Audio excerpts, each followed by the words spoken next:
So Beyonce went up, spoke for a couple of minutes, and then left, and the place went crazy. They booed the hell out of everybody.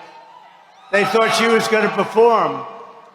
Now, I would have no interest in that, but they said, and what happened is my opponent got up and started speaking. They booed the hell out of her. It's crazy. So they have to use people to get people to come, and then they send buses. We don't send buses. Everybody comes. We're just going to make America great again. It's very simple. Now, you might think that this is misinformation and that nobody actually booed Kamala. But here's the thing, guys. Trump isn't lying. And to be honest, I think he downplayed just how bad it got. Watch.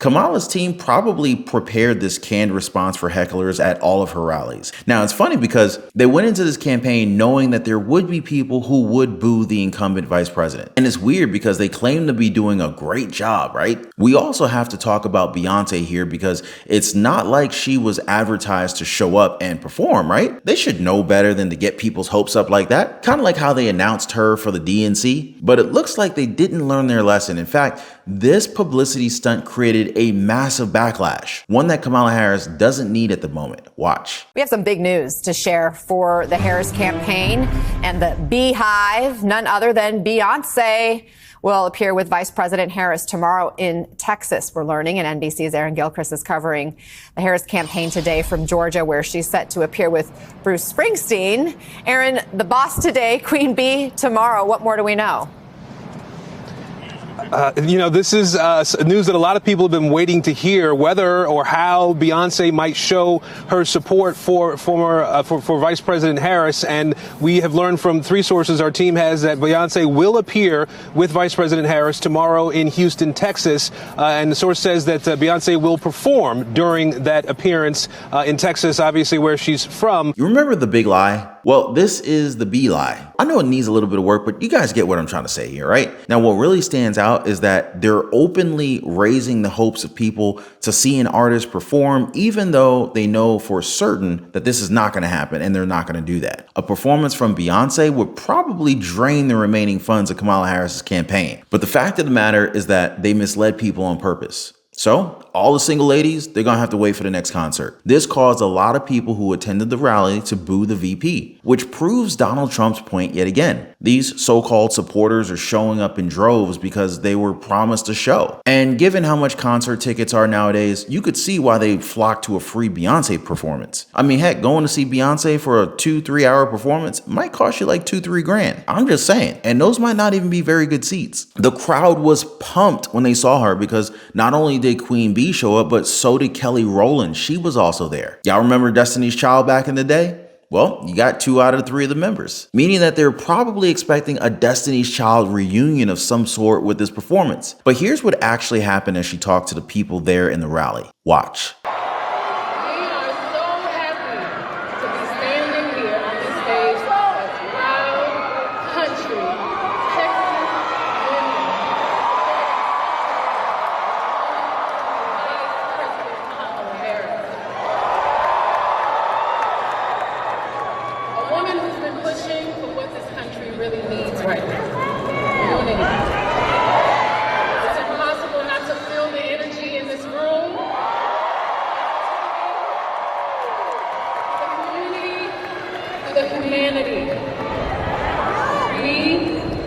The precipice of an incredible shift, the brink of history.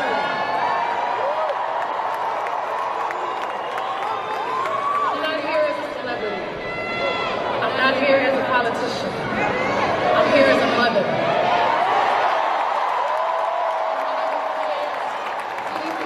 About the world my children and all of our children live in.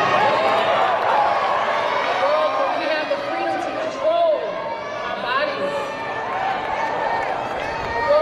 We're not divided.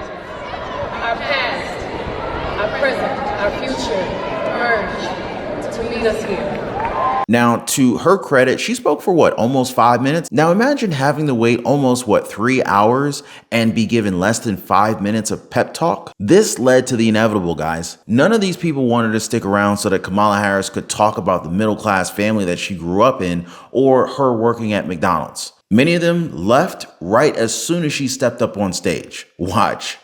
The Kamala Harris rally in Houston, Texas was absolutely insane. You saw Beyoncé and Kelly Rowland walked out. Kelly looked like Beetlejuice. And then after that, Kamala walks out, right? She gives him the hug, and everybody's so mad because they're like, what? Beyoncé only spoke for 3 minutes? I thought we were going to get a free concert. Wait, what? What's going on? Wait, why is she hugging Kamala? I thought this was a concert. Oh, and then Kelly and Beyoncé have a nice little moment, reminiscing. And then everybody realizes it was a bait and switch, and they walk their butts out. As soon as Kamala got on that dang stage, everybody was pissed off, rightfully so. They duped us. They duped the entire city of Houston, Texas. 30,000 pissed off people right before an election less than 2 weeks away. What is Kamala Harris thinking? It was a night to forget, I'll tell you that much. Kamala Harris should be ashamed. And I got a feeling that Kamala Harris was feeling ashamed a lot of times during this rally. The clip that I showed you earlier, it wasn't the only time that she got booed. She was booed multiple times. And it's unbelievable that as the vice president, she has no idea how to respond. She's just like standing around, looking for help. It's like she just kind of kept freezing up as the boos kept getting louder. Watch.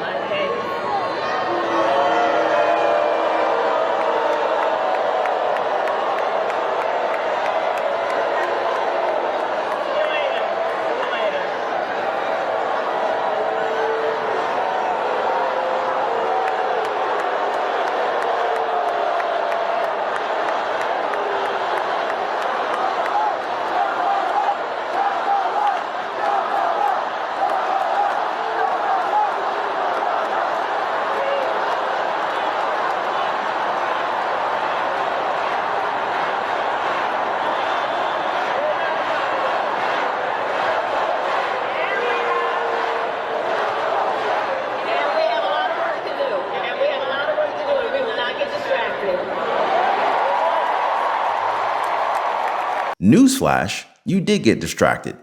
She literally froze for a few seconds because she wasn't expecting to get all this pushback. And think about this scenario, guys. If she can't control a crowd of this size, because it wasn't that big, if she can't command the respect of people, how in the heck does she expect to lead the United States of America? Because she can get all the endorsements from all these different celebrities that they paid for, but she's not going to earn the respect of the American people. And the same could be said for foreign adversaries. That's something you actually can't buy. You got to earn that. And as it turns out, she's also having trouble getting endorsements from groups that actually vote blue. The Washington Post has announced they are not endorsing a candidate. This is the first time in 32 years they have not done so. And in the last 32 years, they have always endorsed the Democrat nominee. Stuff like this continues to show how unpopular and unlikable Kamala Harris is. This definitely isn't good for her. Things are going terrible for the vice president's campaign, which goes to show that not everybody believes the tales and the lies that we've been told since her nomination. I remember when I realized my income was stuck. No matter how hard I worked, I felt like I just kept hitting a ceiling. But then something clicked. It wasn't just about how much effort I was putting in. It was about the people that I surrounded myself with. And once I started connecting with more successful people, all of a sudden things started to change for me. So imagine being a part of a community where success is the standard, where everyone pushes each other to be better. That's exactly what the Life Pursuit Network offers. For less than $1 a day, you can surround yourself with people who will elevate your game. Don't let your current environment limit you. Hit the link in the description down below. Join us and start building your future with the right connections. Billionaire ex-CEO Elon Musk is thinking about the American people right now. In fact, he's giving away $1 million a day to random people who sign a petition in Pennsylvania. She offers a whole lot of nothing here. And like clockwork, Donald Trump is at fault for everything that's wrong with America today. That he's the guy who wants to divide us. That the American dream is now out of reach because he was the president 4 years ago. Which is kind of amusing to say the least, because even Kamala Harris knows that it was their administration that killed that very dream. And, you know, the idea of the American dream was something that previous generations could count on, not as much anymore. She's right. There's no amount of propaganda that can change what's happened during her term. Because if things were great, the message should be one that continues the policies and the ideals of President Joe Biden. But instead, they're doing their best to defer the blame of their mistakes to Donald Trump. Something that's not working because I think they forgot to tell the president of their game plan. I mean, just take a look at any Kamala Harris interview where they talk about the economy or immigration. She always says that Trump's at fault for what's happened during their term. One of your campaign themes is we're not going back. But I wonder what you say to voters who do want to go back when it comes to the economy specifically, because their groceries were less expensive, housing was more affordable when Donald Trump was president. Well, let's start with the fact that when Joe Biden and I came in office, during the height of a pandemic, we saw over 10 million jobs were lost. People, I mean, literally, we were all tracking the numbers. Hundreds of people a day were dying because of COVID. The economy had crashed. In large part, all of that because of mismanagement by Donald Trump of that crisis. When you become president, what would be your specific steps? Yeah, of course. What would be specific steps to strengthening the border? So it's a wonderful and important question. You know, my background was as a prosecutor, and I was also the elected attorney general for 2 terms of a border state. So this is not a theoretical issue for me. But it's going to take a lot of fake reports to convince these people otherwise. Nayara was quoted in saying that he looked us in the eye. The way he communicated with us, the way he greeted my children in the backseat, it was incredible. My kids were saying, I can't believe I shook Donald Trump's hand, which shows us how connected Donald Trump is to the people. And I gotta talk about AOC's insane comment about Elon Musk giving away $1 million a day to people who really need it. Now, again, I'm just gonna have to remind her that she is a supporter of taking money from rich folks. I think she even wore a dress specifically to say just that. But since it's Elon Musk that's doing it, she's suddenly changing her tone. She's now saying that it's a bad thing if billionaires give away money to struggling Americans. It's kind of like she can't even pick a side at this point. And it's hilarious coming from her given that she hasn't done anything for the working class. So it's kind of hypocritical to call out Donald Trump and Elon Musk for helping the American people when you yourself can't do it. And Musk isn't even working for the government. And unlike Kamala Harris, Donald Trump rarely takes a break from work. 2 weeks to go until Election Day, and Democrats just yanked Kamala Harris off the campaign trail. She took the day off. 0 campaign events today. And the only thing on her schedule, 2 interviews, not even live. She spent all day preparing because that last interview with Brett, not that great. Or maybe she wasn't preparing at all. We'll show you the interviews later and you can decide for yourself. Trump says maybe she was getting her beauty rest. She's sleeping right now. She couldn't go on the trail. You know, you think when you have 14 days left, you wouldn't be sleeping. Think of it. I said, where is she campaigning today, sir? She's got a day off. You have 14 days left for the presidency, and she's taking a day off. This is not what you want. This is not what you want. I can't get over it. Who the hell takes off? You have 14 days left, and she'll take a couple of more days off, too. You know why? She's lazy as hell, and she's got that reputation. Let me see if we have this right. Kamala calls Trump exhausted and then takes the day off. McDonald's, football games, barbershops, town halls, roundtables, rallies. You've seen them. Kamala today didn't talk to a single voter. She stayed home in D.C. Which begs the question, which of the two are actually making fun of the working class? The one who's doing events every single day, or the one who needs to take a day off right before the 2024 presidential election? You're gonna make a great senator.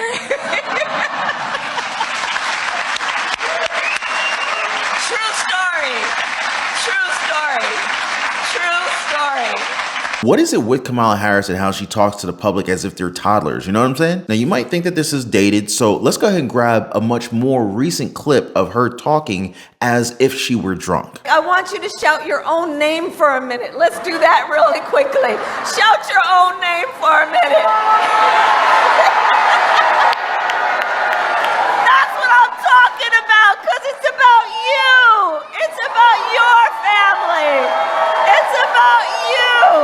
there were so many who speculate that Kamala Harris has a drinking problem.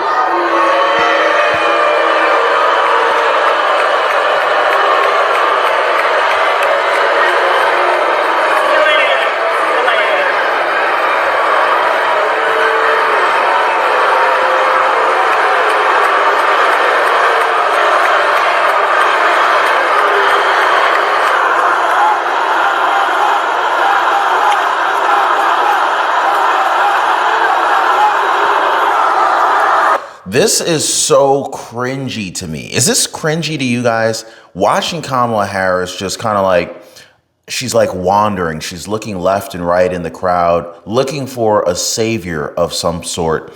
But all she sees and hears is a massive sea of boos from the crowd. It's like, oh my God, where are the handlers to come rescue me from this horrible situation? Cameras are focused on her. She's just in this really awkward situation. I'm pretty sure if you were to hold Kamala Harris's hand, I know you wouldn't want to hold her hand, but I'm just saying, like, if you were to hold her hand in this very moment, you would feel like an ocean of sweat pouring from the palms of Kamala Harris's hands as she is desperate for saving in this particular instance. I mean, she invested $10 million into Beyoncé as she advertised this free Beyoncé concert for anybody who attended this rally, only for Beyoncé not to attend. And this is like another broken promise from Kamala Harris. Who here remembers the promise that Beyoncé was going to appear and perform at the DNC in Chicago, which did not actually materialize? And just remember, think about all of the backlash that came from that, right? People ain't here to see Kamala Harris. They ain't packing out the stands because they want to hear her mouth. They wanted to see the Queen Bee. They wanted to hear Beyoncé. They wanted to see her get up on stage and perform that magic that she performs. And it ain't happening. It ain't happening.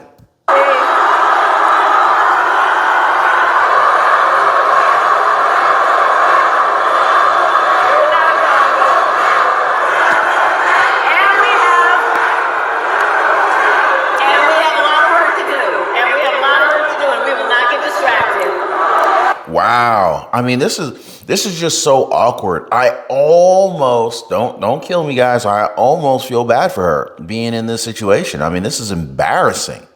This is embarrassing. This perfectly sums up Kamala Harris's failed campaign. When have you ever seen Donald Trump's campaigns or rallies get out of hand like this? When do you hear Donald Trump get up on stage in his own rallies getting booed in the stands? Right? I mean, this is Kamala for you.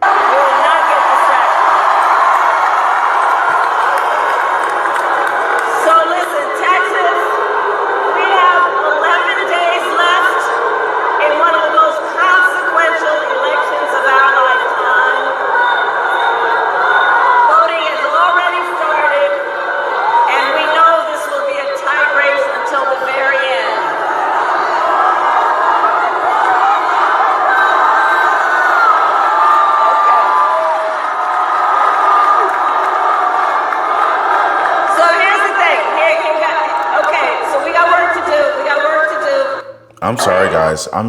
I'm sorry, guys. This was tragic. Let's watch Beyoncé, who may or may not be reading from a teleprompter. But comment down below. Do y'all think Beyoncé is reading from a teleprompter or what? We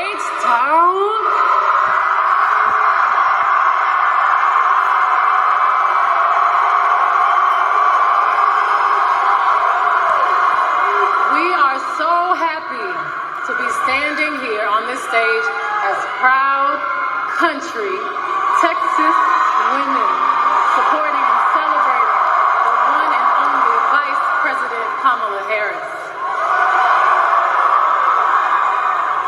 A woman who's been pushing for what this country really needs right now: unity.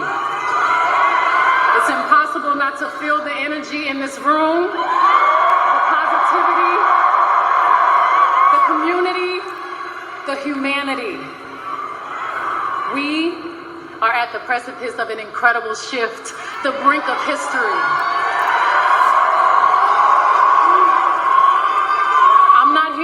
celebrity.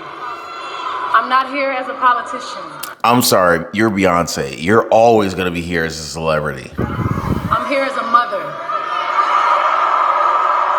A mother who cares deeply about the world my children and all of our children live in. Well, how many of you guys have run into Beyonce at the grocery store? How many of you guys have run into, how many of you guys kids go to the same school that Beyonce's kids go to? Because my kid hasn't gone to Beyonce's kid's school. I can tell you that. So I think it's just funny how the pandering to the audience is just always here, right? The use of us, the use of we. It's like, I understand that we both live on Earth, but our worlds are totally different. Like, Beyonce is essentially, trying to make a connection between her family, and us. And I'm sorry, but as a billionaire, your world is just totally different than ours. As a billionaire, who's president in the United States, in my opinion, matters way less than who's president for middle class, than who's president for the lower income, for the lower class. So to try to make the connection that, that she's a part of us, that she's one of us, is highly misleading. You don't even see Beyonce. Beyonce is on a whole nother level of society that you and I will likely never even encounter. A world where we have the freedom to control our bodies. A world where we're not divided. Our past, our present, our future merge to meet us here. Imagine our daughters growing up seeing what's possible with no ceilings, no limitations. Imagine our grandmothers. Imagine what they feel right now. Those who have lived to see this historic day. Even those who are no longer physically with us. Imagine all of their sacrifice. The sacrifices made so we can witness the strength of a woman. Here we go again with the gender marketing, because we should be voting purely because she's got a uterus. Standing in her power. Reimagining what leadership is. For all the men and women in this room and watching around the country, we need you. Your voice has power and magnitude. Your vote is one of the most valuable tools, and we need you. Your freedom is your God-given right, your human right. Everybody say Texas. Texas plays a pivotal role to change the course of our future. Texans and Houstonians from 3rd Ward, River Oaks, Sugarland, 5th Ward, Ailey, Memorial, Southwest Side, North Side. What side? Is it me, or does it seem like Beyonce is just a little bit uncomfortable on stage? Now, I've never known Beyonce to be an actor. She's more of a, entertainer, musician, singer-songwriter, dancer, actress. I think she's been in 1 or 2 movies, but I don't know if I'm really convinced here. I feel like, and you can kind of like see over here, the little teleprompter that Kamala Harris normally reads from. So I'm pretty sure she's reading from that. But anyway, hit me up, guys. Let me know your thoughts. Let me know what you think about this. This is wild. Now, this reminds me, though, that she's getting endorsed by people like Liz and Dick Cheney. So Liz recently joined her on the campaign trail, and things didn't go well. I'll just put it to you like that. Make sure you guys watch my previous live stream where I cover this in a lot more detail. But as always, thank you guys for hitting the like button and subscribing. I'll see you next time.